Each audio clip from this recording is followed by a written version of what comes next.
Bismillahirrahmanirrahim. This is our second lecture of the second series Object Oriented Programming.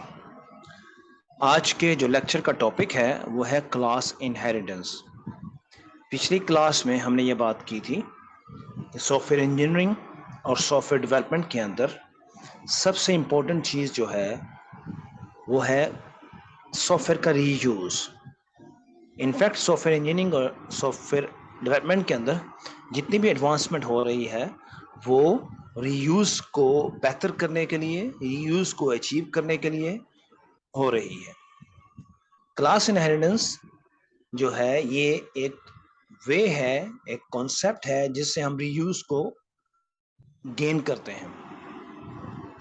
To create and to organize reusable classes. Inheritance के अंदर हमारे पास दो classes का concept है। Class ए हमने पिछली क्लास में देखा था। यूएमएल के अंदर क्लास जो होती है वो एक बॉक्स विद 3 कंपार्टमेंट्स, जहां पे टॉप के ऊपर उसका क्लास का नेम, फिर लिस्ट ऑफ एट्रीब्यूट्स, फिर लिस्ट ऑफ मेथड्स। तो यहाँ पे जो चीज आपको दिखाई गई, एक क्लास टॉप पे रखी गई है, एक क्लास बॉटम पे रखी गई है, और उनके दरमियान ये एक रिलेशनशिप विद लाइन और एक ट्राइंगल से शो किया गया। ये रिलेशनशिप जो है इसको कहते हैं इनहेरिटेंस। जो ट्राइंगल एंड है उस पे जो क्लास है उसको कहते हैं पेरेंट, और दूसरे एंड पे जो है उसको कहते हैं चाइल्ड। अब पेरेंट चाइल्ड का कॉन्सेप्ट ये है कि हमारे पास एक क्लास है, क्लास ए फॉर एग्जांपल, उसके अंदर कुछ मेंबर्स हैं, फिर हम एक क्लास बी बनाते हैं बाय एक्सटेंडिंग क्लास ए। इसको कहते हैं इनहेरिटेंस। जावा के अंदर जो इनहेरिटेंस हासिल होती है और की जाती है वो एक्सटेंड से की जाती है। सो हम कह रहे हैं कि क्लास बी इज अ सब क्लास ऑफ ए, इसी तरह क्लास ए इज अ सब क्लास ऑफ ऑब्जेक्ट। ये पार्ट आप चाहे लिखें या ना लिखें, दोनों सूरतों में इज द सेम थिंग। ये किसी क्लास का अगर कोई पेरेंट आपने नहीं लिखा हुआ बाय एक्सटेंड्स कीवर्ड तो उसका पेरेंट ऑब्जेक्ट होगा। तो जावा के अंदर हर क्लास जो है उसका पेरेंट ऑब्जेक्ट है। ठीक है, हम यहाँ पे हमने क्लास ए बनाई। ऑब्जेक्ट जो है ये लैंग पैकेज में से आया है। इसके अंदर हमारे पास एक प्राइवेट मेंबर है, 2 प्रोटेक्टेड, एक पब्लिक मेंबर है। और चाइल्ड के अंदर हमने क्या किया, हमने नए 2 मेंबर्स डाले, एक प्राइवेट और एक पब्लिक। तो चाइल्ड क्लास जो है बी, उसके अंदर जो क्लास ए जो पेरेंट है उसके तमाम पब्लिक और प्रोटेक्टेड मेंबर। तो इसका मतलब है मेथड A1, मेथड ए और ये इंट वाई, ये तीनों चीजें जो हैं ये एक्चुअली बी में आ चुकी हैं। इसको कहते हैं रीयूज, कि हमने विदाउट राइटिंग दिस हमने वो चीजें इसके अंदर इंक्लूड कर ली।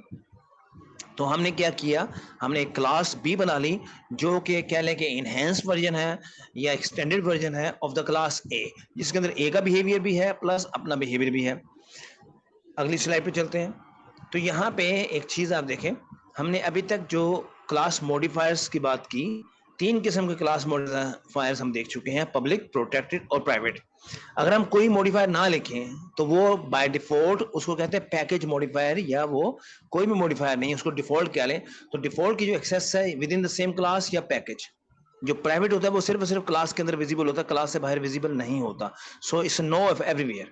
जो प्रोटेक्टेड है वो क्लास के अंदर और पैकेज के अंदर और सब क्लास के अंदर एक्सेसिबल है, और अगर पैकेज से बाहर हो, सब क्लास से बाहर हो, तो फिर वो एक्सेसिबल नहीं है। तो पब्लिक जो है वो हर जगह एक्सेसिबल है। तो इस स्लाइड के अंदर हमने एक छोटी सी एग्जांपल, जिसके अंदर हमने ए का इंस्टेंस बनाया, फिर हमने बी का इंस्टेंस बनाया, फिर हमने ए के एक मेथड को कॉल किया, फिर हमने बी के मेथड को कॉल किया। आपको एक चीज लास्ट टाइम मैंने बताई थी, जहां कहीं आपको राउंड ब्रैकेट नजर आए तो वो एक इंडिकेशन है फॉर अ मेथड कॉल। तो ये बी इंस्टेंस का मेथड बी कॉल हो रहा है, ए इंस्टेंस का मेथड ए कॉल हो रहा है। अब यहाँ देखें, यहाँ भी राउंड ब्रैकेट है, मगर ये राउंड ब्रैकेट मींस क्योंकि इसके साथ this is different than this, ठीक है, ये न्यू के साथ कॉल हो रहा है। तो ये क्या है, ये एक स्पेशल मेथड है जो कि हमने पीछे पढ़ा था, कंस्ट्रक्टर। कंस्ट्रक्टर मेथड जो होते हैं वो स्पेशल मेथड होते हैं। तो स्पेशल मेथड जो है वो हमेशा न्यू के साथ कॉल होगा, उसके अलावा कभी कॉल नहीं होगा। ठीक है, सो हमने जो अभी पढ़ा, is a relationship, inheritance is also is a relationship. जो चाइल्ड क्लास का इंस्टेंस होता है वो अपने पेरेंट की टाइप भी होता है। So actually B is a type of B. Small b is a type of capital B, is a type of capital A, and is a type of object. तीनों का ये टाइप से match करता है. So objects of class child class are objects of the parent class too. Constructors are not inherited. Constructor कभी भी inherit नहीं होते, वो inherit नहीं होते हैं, मगर super कीवर्ड से access हो जाते हैं. Creating new enhanced classes by reusing the existing classes. अब इस चीज को हम पढ़ते हैं आगे अगली स्लाइड में. अब इस स्लाइड के अंदर जो प्रोग्राम दिखाया गया है ये हमने reference book detail Java how to program में से लिया है. इसका पर्पस ये है कि आपको दिखाना कि अगर हम चाइल्ड क्लास का इंस्टेंस क्रिएट करते हैं तो उसके तमाम पेरेंट्स का भी एक्चुअली इंस्टेंस क्रिएट होता है. अब ये देखें, जब हमने सी को कॉल किया, सी के अंदर कंस्ट्रक्टर मेथड ये लिखा हुआ है. कंस्ट्रक्टर मेथड के अंदर हमने क्या किया, हमने ऑब्जेक्ट सी कंस्ट्रक्टर, मगर ऑब्जेक्ट सी कंस्ट्रक्टर का मैसेज थर्ड नंबर पर डिस्प्ले हुआ. उससे पहले ऑब्जेक्ट बी का कंस्ट्रक्टर मेथड कॉल हुआ, ये मैसेज. उससे पहले ऑब्जेक्ट ए का कंस्ट्रक्टर कॉल हुआ, ये मेथड. तो ये चीज क्या दिखा रही है कि अगर हम एक चाइल्ड क्लास का इंस्टेंस क्रिएट करेंगे तो उसके पेरेंट्स का इंस्टेंस भी क्रिएट होता है. और जब हमने इसको नल लिखा, नल लिखने का मतलब ये है कि we don't need it any more, it should be clear from the memory. और हमने लास्ट लेक्चर में बात की थी गार्बेज कलेक्टर की. अगर आप गार्बेज कलेक्टर को खुद कॉल करना चाहते हैं तो system.gc के थ्रू कॉल करेंगे. हमने गार्बेज कलेक्टर को कॉल किया और उसने देखा आके कि मेमोरी के अंदर एक नल के रेफरेंस से C1 पड़ा है, उसको क्लियर कर दे. और जब उसको क्लियर करेगा तो क्या होगा, उसका फाइनलाइज को कॉल करेगा और सी का फाइनलाइज पहले कॉल होगा, फिर बी का, फिर ए का.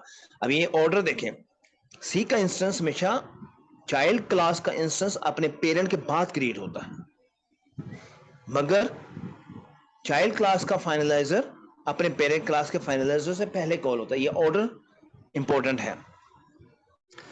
If the child constructor invokes the parent constructor by using the super reference, it must be the first line. अब ये देखिए, इसके अंदर तो बाय डिफॉल्ट है, हमने नहीं लिखा, मगर बाय डिफॉल्ट सी का कंस्ट्रक्टर जब कॉल हुआ तो सबसे पहले क्या हुआ, बी का कंस्ट्रक्टर कॉल को. और जब बी का कंस्ट्रक्टर कॉल हुआ तो सबसे पहले क्या कॉल हुआ, ए का कंस्ट्रक्टर कॉल हुआ. तो दिस इज बाय डिफॉल्ट. तो इसी से हमें चीज पता लगती है कि अगर हम किसी चाइल्ड क्लास के कंस्ट्रक्टर के अंदर पेरेंट क्लास के कंस्ट्रक्टर को कॉल करना चाहते हैं तो हमें उसको पहली लाइन पे करना होगा और उसके बाद नहीं.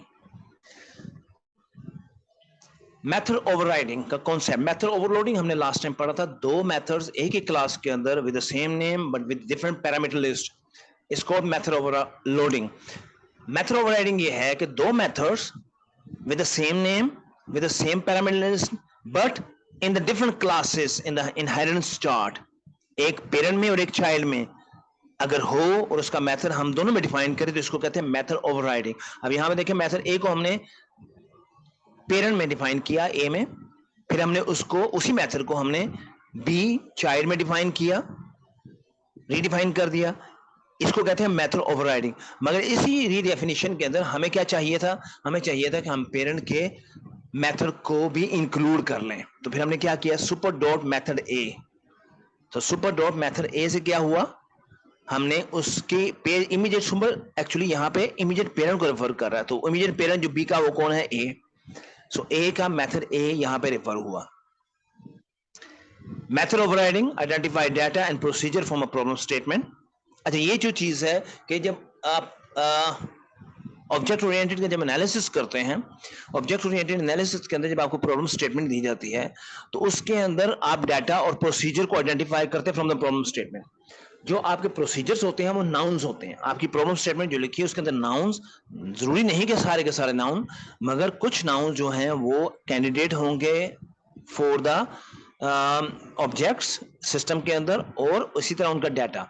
सो डाटा जो होगा वो एट्रीब्यूट्स होंगे, नाउन्स जो ऑब्जेक्ट्स होंगे, और जो वर्ब्स होंगे वो उनके मेथड्स होंगे. ये हमने लास्ट टाइम पढ़ा था. ग्लोबल डाटा, बहुत सारे मेथड हम रख सकते हैं मगर एक मेन मेथड, ठीक है. तो ये हम मेथड ओवरराइडिंग की बात कर रहे हैं. मेथड ओवरराइडिंग का कॉन्सेप्ट हमने एक्सप्लेन किया. यहाँ पे हमारा जो है क्लास इनहेरिटेंस का लेक्चर एंड होता है. अब तक यहीं तक रखते हैं. फिर अगला लेक्चर हम नेक्स्ट टॉपिक में डिस्कस करेंगे. जिन्होंने अभी तक चैनल को सब्सक्राइब नहीं किया वो चैनल को सब्सक्राइब कर लें और अपने क्वेश्चंस को कमेंट्स में लिखा करें ताकि मैं उनको टाइमली रिस्पॉन्ड कर सकूं। Until next time, take care.